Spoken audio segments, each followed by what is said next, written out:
Chapter 9, Gases, Their Properties and Behavior. So first let's take a look at the differences between our states of matter. First thing we can look at is volume.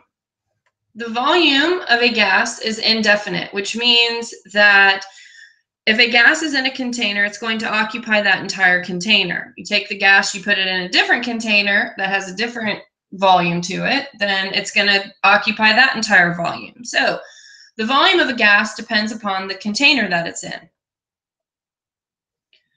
With a liquid, the volume is definite, which means if I have a liquid, if I have a glass of water, and I have 32 ounces of it, well, 32 ounces is 32 ounces. Regardless of whatever container I pour it into, that is still the volume of the liquid that I have.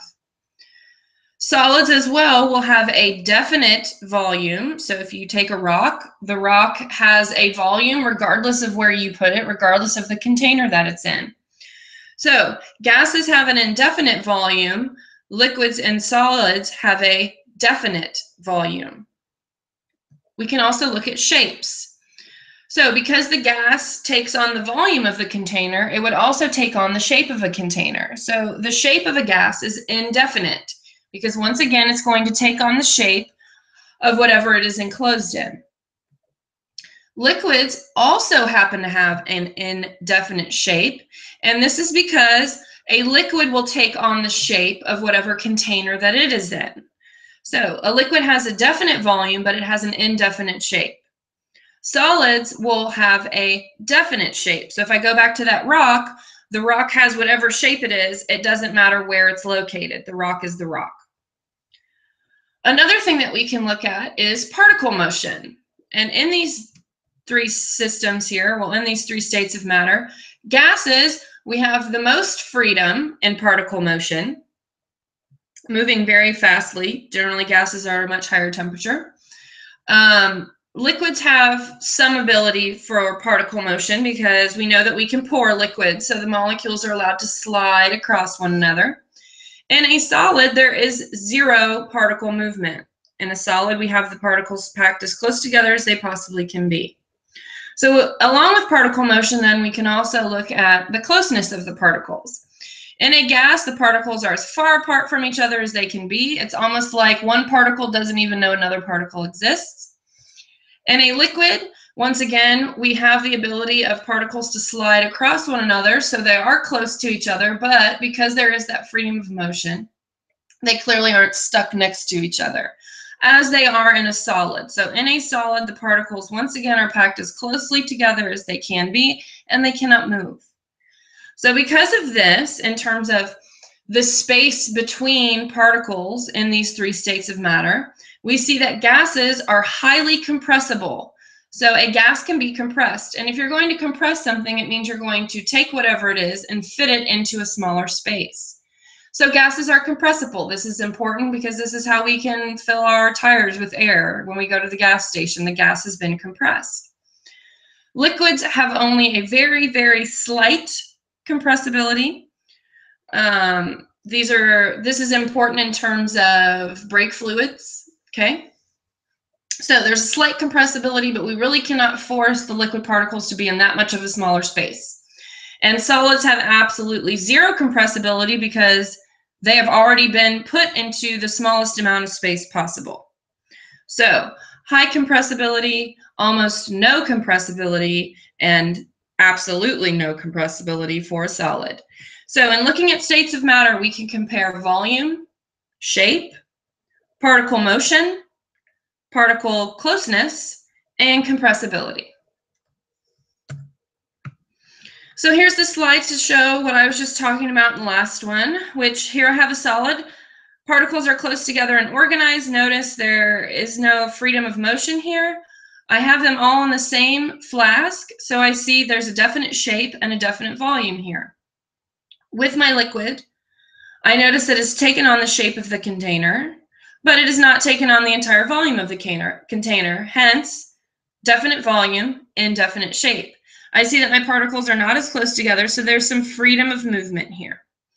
In a gas, within the same amount of space that we would be looking at, we have much fewer particles. They're farther apart from each other, and we can see the trail of motion that they are going through. So they're moving fast, they're far apart from each other, and I look up here and I see that the gas has taken on both the shape and the volume of the container, which allows me then, if I wanted to, apply some pressure here to put the gas into a smaller space. I can do that, hence compressible.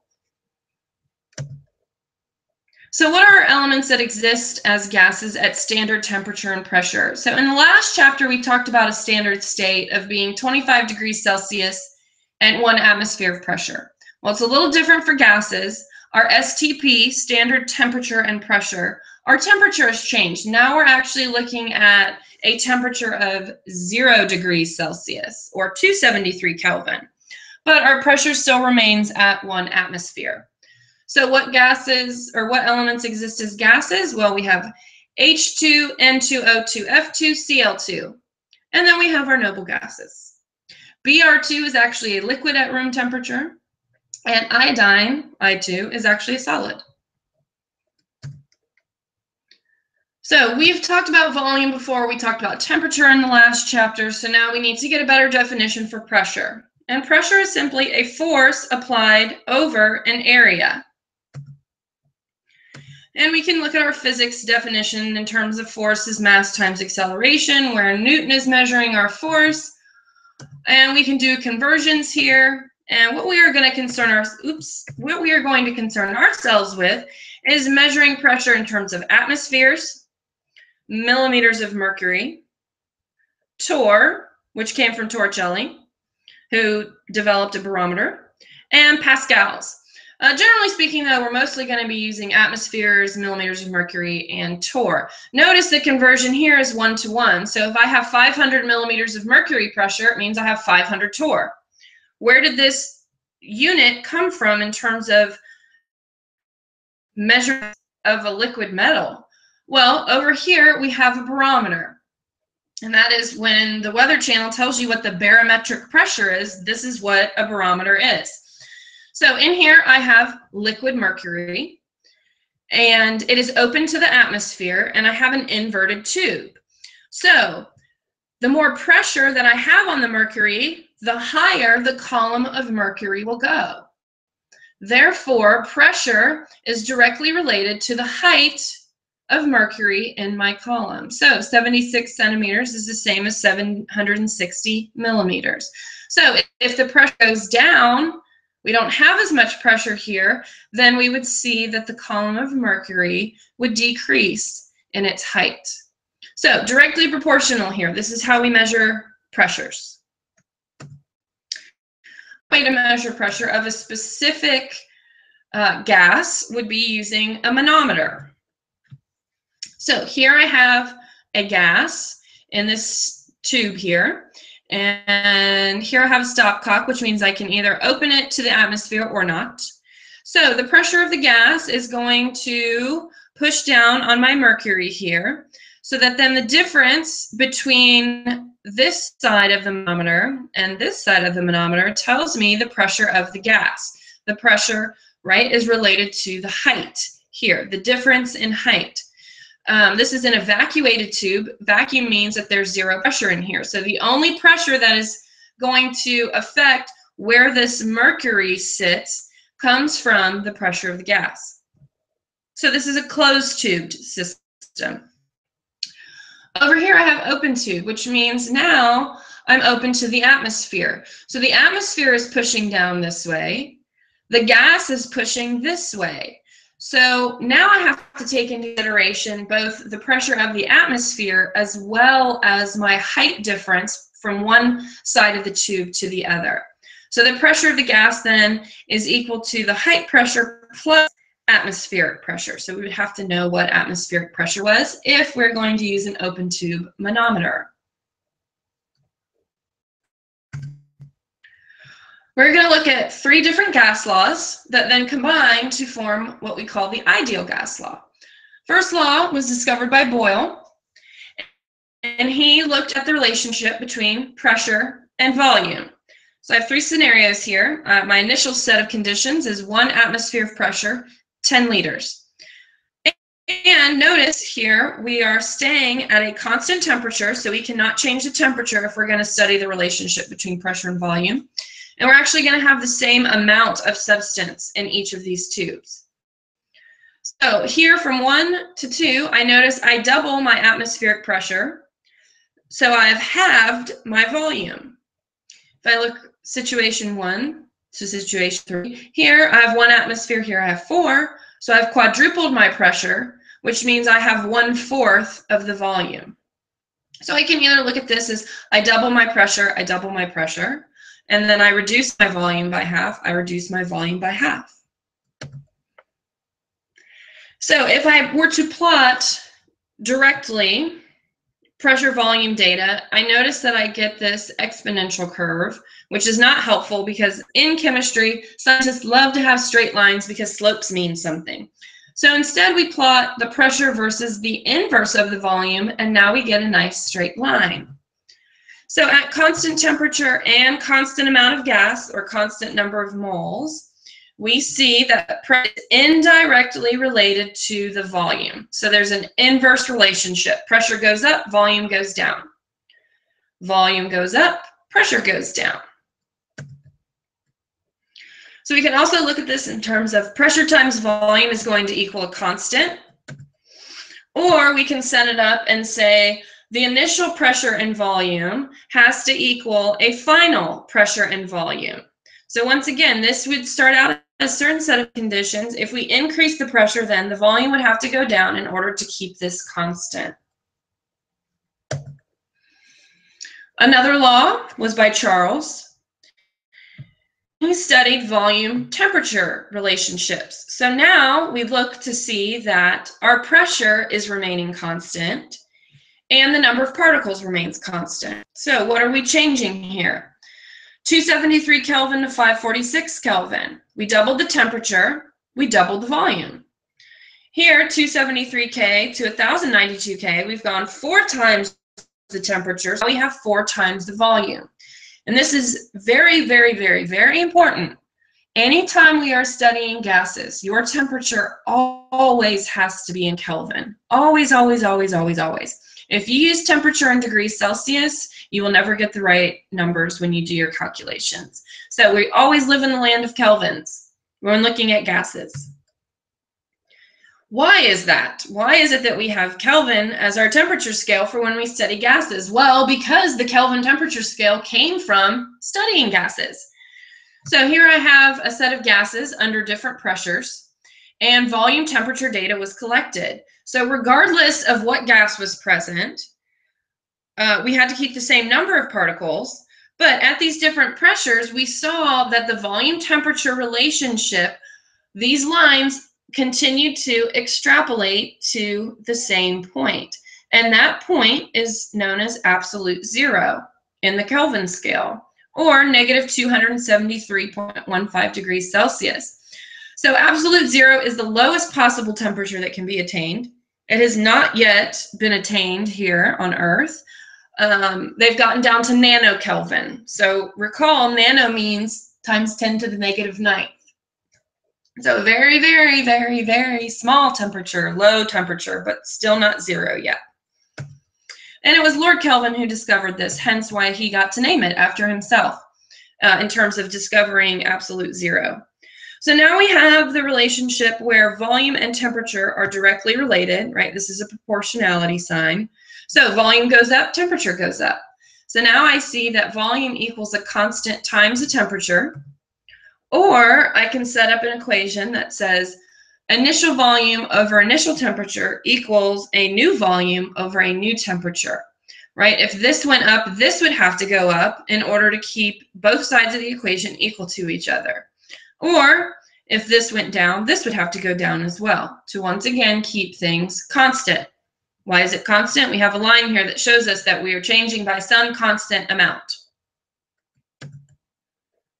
And once again, when studying volume temperature data for gases, you have to keep the pressure and the number of moles constant. Last law to look at is Avogadro. We're familiar with him. He told us about moles. So now we can look at situations under constant temperature and pressure. And basically what we're saying here is that if we have a number of moles, we can also say that that is an equivalent number of volumes. So here I have 3 molecules of H2, or 3 moles of H2, or 3 volumes of H2, plus 1 molecule of nitrogen, or 1 mole of nitrogen, or 1 volume of nitrogen, gives us 2 moles of ammonia. 2 molecules or 2 volumes. So notice 3 plus 1 does not equal 4 here. This is simply looking at a number of moles of something is going to be equivalent to a volume. If you have 1 mole, you have 1 volume. You have 2 moles, you have 2 volumes. So there's a direct relationship. The more stuff you have, the more space it's going to take up. Direct relationship here, volume to number of moles, which means that volume equals a constant times N. So once again, we have volume over a number of moles initially will equal a new volume over a new set of moles. This goes up, this has to go up. This goes down, right? So inverse relationship between pressure and volume, direct relationship between volume and temperature, direct relationship between volume and a number of moles. And there was also another guy who studied pressure-temperature relationships, Guy Lussac, and there is a direct relationship between temperature and pressure as well. So if I take these different gas laws, Boyle, Charles, and Avogadro, and I look at these proportionalities, I notice volume shows up in all of them. So I can show that volume is, right, it's directly related to the number of moles, and it's directly related to the temperature, but it is inversely related to the pressure. Now, proportionalities really don't help us in science. What we need to do is change that into an equal sign. In order to do that, we have to introduce a constant. And that constant is what we call the gas law constant. It's given a big capital letter R. And once we have this, then we can rearrange our equation and show that PV, pressure times volume, equals N times R times T. The number of moles of gas times the gas constant times the temperature in Kelvin. Always Kelvin, always Kelvin, always Kelvin. I sometimes refer to this as the Pivnert equation. So looking at the ideal gas equation, if we are under standard temperature and pressure, which I mentioned earlier, 0 degrees Celsius in 1 atmosphere, we see that 1 mole of gas actually occupies 22.4 liters. So I don't know, maybe double the size of a basketball is the amount of 1 mole of gas. And the number for the gas constant comes from looking at our standard state conditions. We have 1 atmosphere of pressure, 0 degrees Celsius or 273 Kelvin. We have 1 mole of our gas, which equals our 22.4 liters. So we put all these together. Now we have our gas constant, 0.082057 liters times atmospheres divided by moles times Kelvin. So this is all on the bottom of the fraction here because I see this, atmospheres times liters divided by moles times Kelvin. So it's important when we use the ideal gas equation that pressure, the pressure that is given, if it's given in millimeters of mercury, we have to convert it into atmospheres, because if we don't, we're not going to be able to cancel out our units. And really, units are very, very important, right? We've seen this with all of our calculations. So pressure has to be in atmospheres. Volume always has to be in liters, which means if we're given milliliters, we convert to liters. N is our number of moles, which means if we're given a mass, we have to divide by the molar mass to get to a number of moles. And temperature, once again, is in Kelvin, which means that if we're given degrees Celsius, we have to convert into Kelvin. 1 second on this. So this equation here is going to be used if we have one set of conditions. I have a pressure, a volume, and a temperature, so I want to know the number of moles. Or I have a number of moles, a temperature, and a volume, so I want to know the pressure. And looking at Boyle's, Charles, and Avogadro's law, we're actually looking at a change. We have an initial volume and initial pressure. We change the pressure, so how does that change the volume? So in reading word problems, we have to pay attention to what the questions are asking us so that it leads us to use the right equation. Okay, so stoichiometry with gases, which stoichiometry I know is your most favorite thing to do because this is conversions. Whereas before we started with a mass of a product or a mass of a reactant to convert into a mass of a product or another reactant, now instead with measuring gases, it's easier to maybe just measure the pressure of the gas. But we know that if we have pressure, we can use the ideal gas law equation along with temperature volume data to figure out a number of moles. So if we're starting with PVT, we can use Pivner, the ideal gas equation, to find a number of moles, right? Because stoichiometry really is saying, I want to know how much stuff I can get out, but I know that the reaction occurs based on the number of particles I have present, which is the number of moles. So instead of doing a molar mass, now we're looking at using the ideal gas law equation to find a number of moles. So once we have a number of moles, then we can convert into a new set of moles, and that set of moles can either be used to find mass or potentially a concentration of a solution, depending upon what the question asks us. So starting with the gas, getting into either a solid or an aqueous solution, if we start with the gas, we have to start with the ideal gas law. Now, if instead we're given, or we've calculated a number of moles of solid or aqueous solution, which once again, if I'm going to find moles of a solid, I have to be given the mass of the solid and find the molar mass, right? Divide. Or if I have an aqueous solution, I would have to know the concentration of the solution in molarity and the volume of the solution, because molarity times volume gives me a number of moles. So here's how I can find my number of moles. Once I know that, I look at my balanced equation, right? And I can convert into the number of moles of gas that I have. And then I can use that information, go back to the ideal gas law, and either find the volume or pressure of that gas.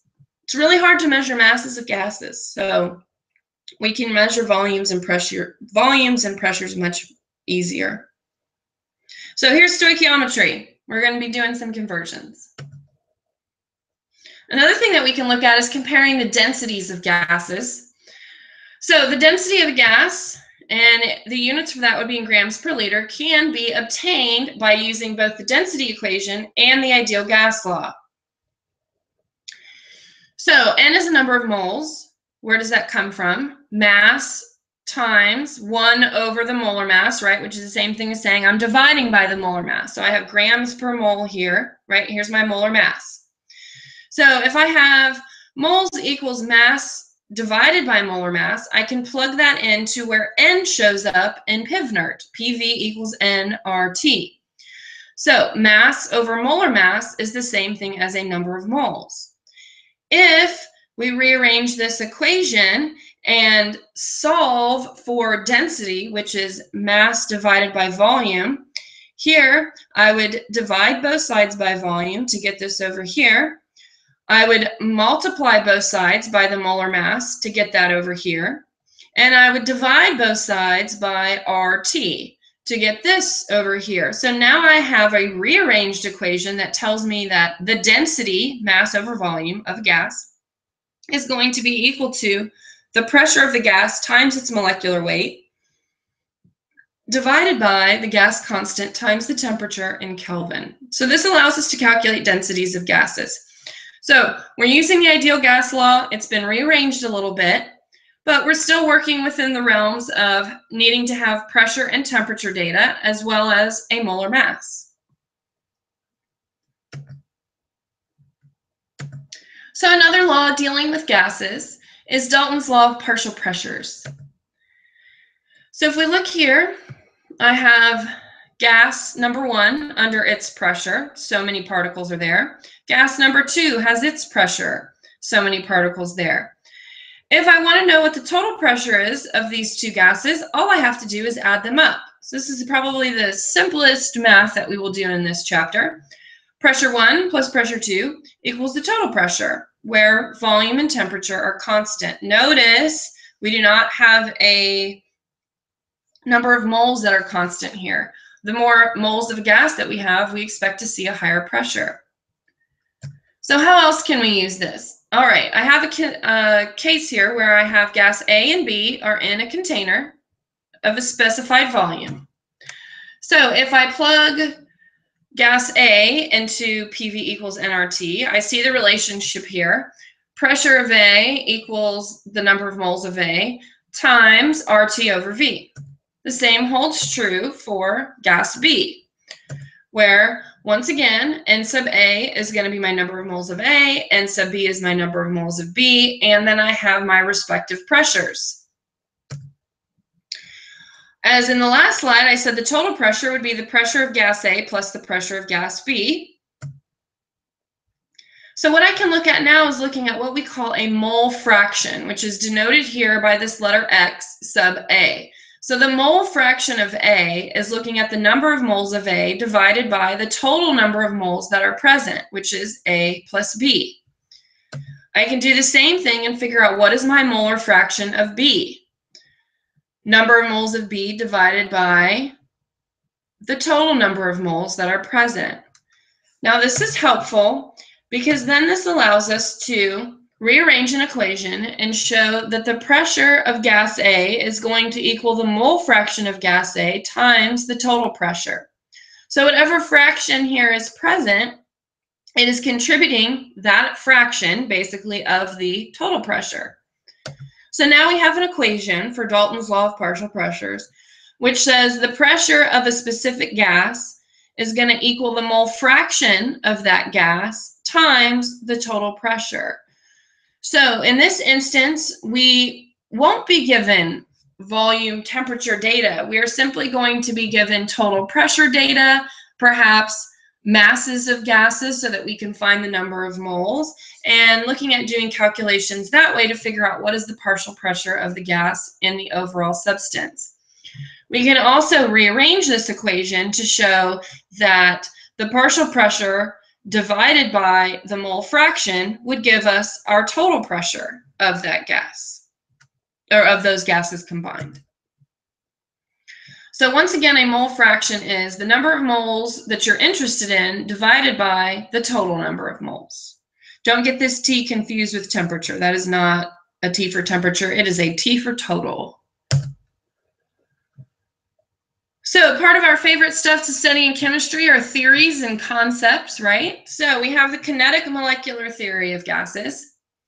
And we're going to take a look at a couple different things here. Now, in your textbook, there's a list of the actual postulates, which I strongly suggest that you study. But what can we look at here?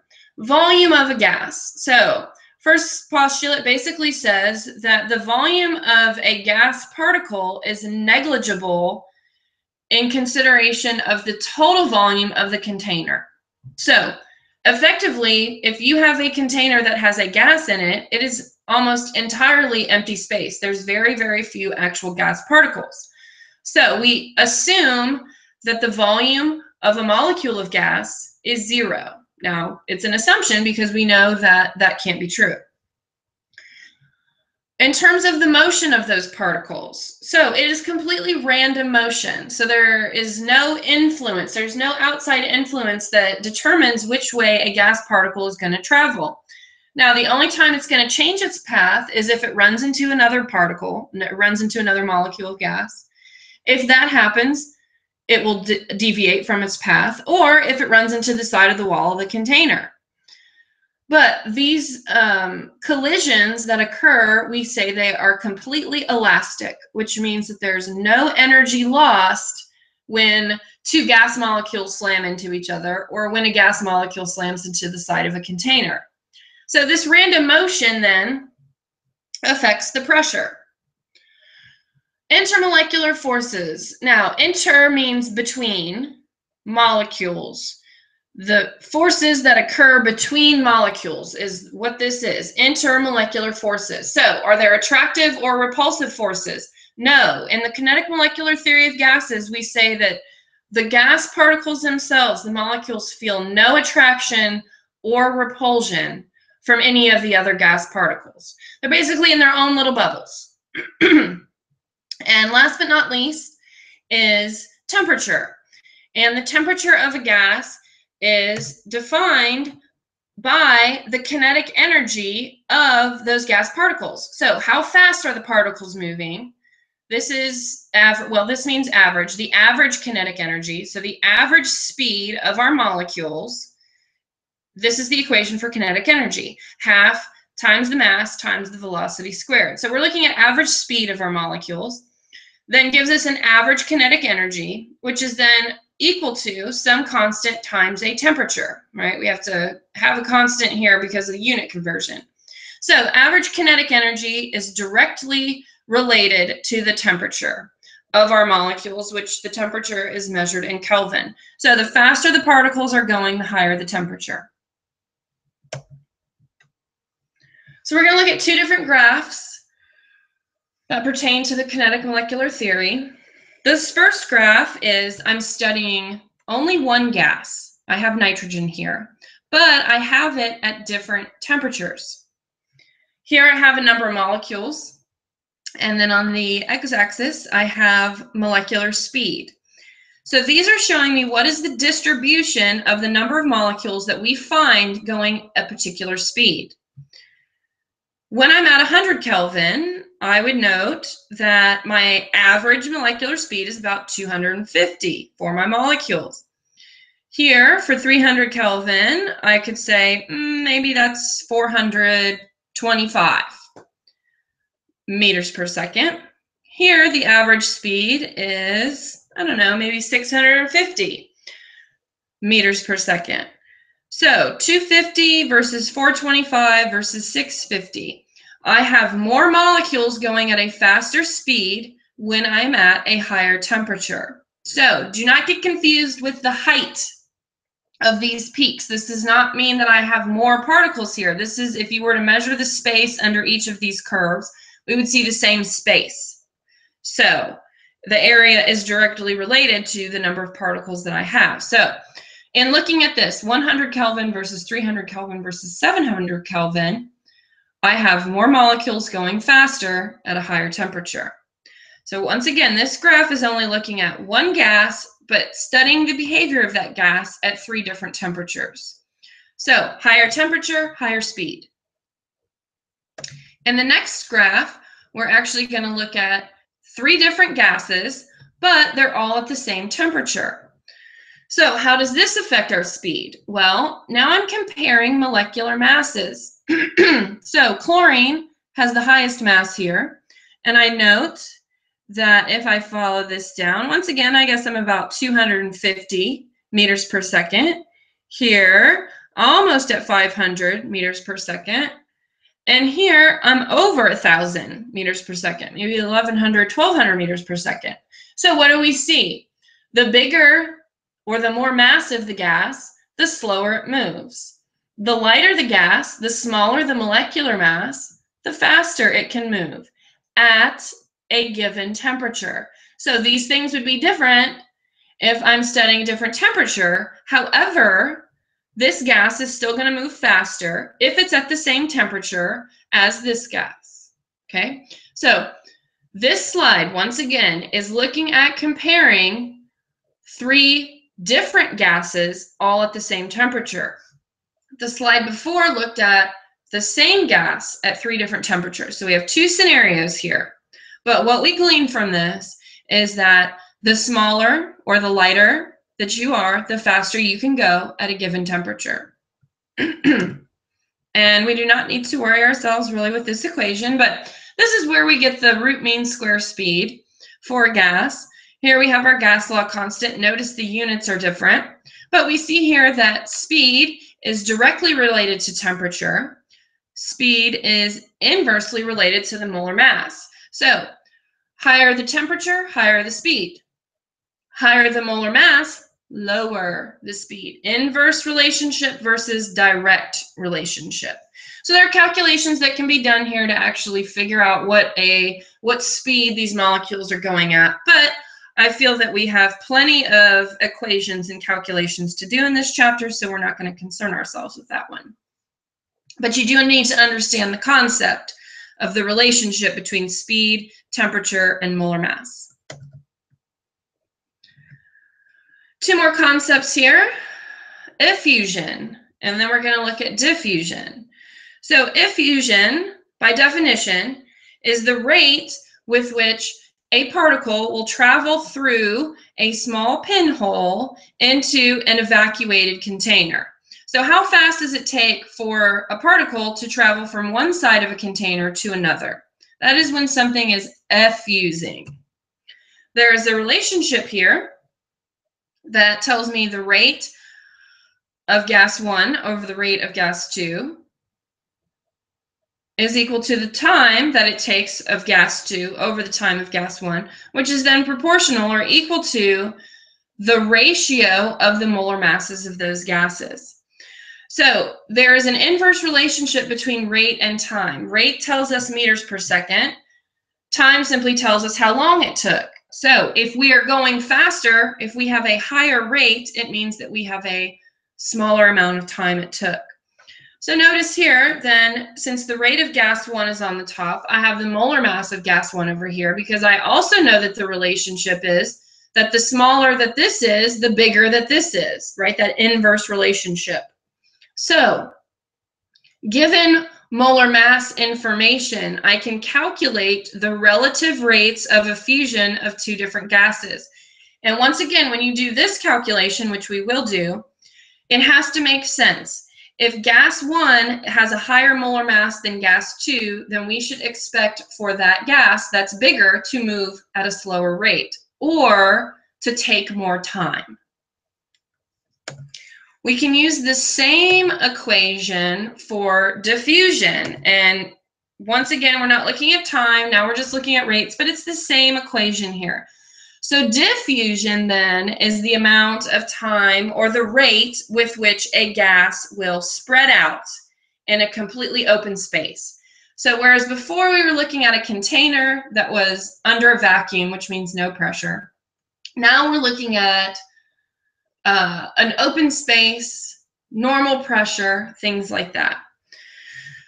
So here I have a bottle of ammonium hydroxide. Here I have a bottle of hydrochloric acid. Both of these containers are open, which is a big no-no, but I notice that I have this white vapor here. This is actually a solid that is being formed. So the ammonium hydroxide is diffusing. It's open, so the molecules are able to spread out. Hydrochloric acid molecules are able to spread out as well. Now, why are we seeing the formation of this compound, which happens to be ammonium chloride? Why are we seeing this closer to the HCl? Well, the hydrochloric acid is not spreading out as quickly as the ammonium hydroxide, and you can do a calculation. If you look at the masses, the molar masses of these particular substances, we would indeed see that the molar mass here is going to be, I don't know, you have to figure it out, greater than or less than the molar mass of ammonium hydroxide, which should then tell us why we would see this. So I suggest that you do this calculation. Find the mass of ammonium hydroxide, which is NH4OH, and then look at comparing it to the molar mass of hydrochloric acid, which is HCl, to see which one of these has traveled further than the other. It's my thought experiment for you guys to do. All right, last part of this chapter is looking at deviations from ideal gas behavior. So here we have different gases. Here we have an ideal gas, which means that we're not seeing deviations of pressure or volume, okay? So what are we looking at? Here we see a large deviation for ammonia, not too bad for hydrogen, some deviation for methane, some deviation for nitrogen here. So how are things deviating depending upon the pressure that we have? On this side, now we're looking at studying what are the deviations that we see from ideal gas behavior when we have gases at different temperatures. So here we are actually studying intermolecular forces. Here we're studying temperatures. So what do these two graphs tell us? Well, if we have an ideal gas versus a real gas, what is a real gas? Real gases exist as we increase our pressure and as we decrease our temperature. So a gas behaves ideally at low pressures and high temperatures. Okay, this is our most ideal situation for a gas. Now we have an equation here, which we're not going to use, but it's important to look at. It's a deviation from the actual ideal gas law equation, where we now have some corrective term for the pressure, and then we also have a corrective term for the volume. So what happens as pressure increases? That means we are compressing the gas into a smaller space. So now we have these particles that are much, much closer to each other. So now we are going to start to see intermolecular forces come into play. So depending upon what intermolecular forces are present, we're going to see that deviation from pressure, because we can either see that the pressure is going to increase because these molecules are so close together that we have repulsive forces now happening, or if we have intermolecular forces which are attractive to each other, then we see that the pressure would decrease. So it depends. As temperature decreases, we are slowing down our particles. Okay, so they're getting really slow. And as this is happening, once again, we start to see that if we're decreasing our temperature, we're going to also see a decrease in volume. And both of these instances, as pressure increases or as temperature decreases, if we increase the pressure on a gas enough, we're going to condense it and it's going to form a liquid. If we lower the temperature enough, once again, we are going to condense the gas and it's going to form a liquid. So the closer we get to the boiling point, which is the same thing as the condensation point, we see deviation from ideal gas behavior.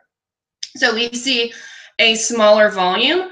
We can see an increase in the pressure. And once again, this has to do with the fact that now within our kinetic molecular theory of gases, we said the volume of the gas is negligible and the intermolecular forces are negligible. Well, now we've set up two different scenarios where we now have to look at the fact that, yes, there is an actual volume of these particles and that they will feel something from the other particles. There will be attractive and repulsive forces occurring now. So this is why we see these deviations.